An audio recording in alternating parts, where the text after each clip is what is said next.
Setiap kali supplier kita sampai dan hantar cili-cili ni, kita akan check dulu, kita akan buka cili-cili ni. Satu tips kita nak tunjukkan untuk korang semua, kalau nak tahu cili tu fresh ataupun tidak, yang pertama kita tengok daripada jenis dia. Yang kat sini nampak dia warna merah, cantik kan. Yang kedua, kalau tengok kat sini kat tangkai dia. Tangkai dia ni kalau warna hijau, nampak tak? Kalau warna hijau ni maksudnya dia fresh. Tapi kalau tangkai dia tu yang macam yang dah tak fresh tu, kau boleh tengok dekat atas ni. Ni contohnya yang tak fresh tu. Dia punya putih ni macam kat sini warna hijau kan. Yang ni dekat atas ni dia warna hitam-hitam sikit, dah gelap dah. Jadi korang nanti kalau beli dekat supermarket, korang pilihlah cili-cili yang cantik macam ni supaya nanti korang punya makanan nampak fresh dan nampak berkualiti lah makanan korang.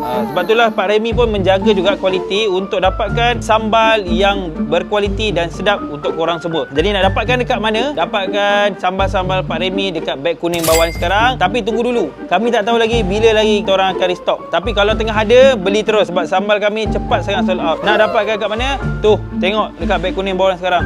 Ni, fresh cantik lagi.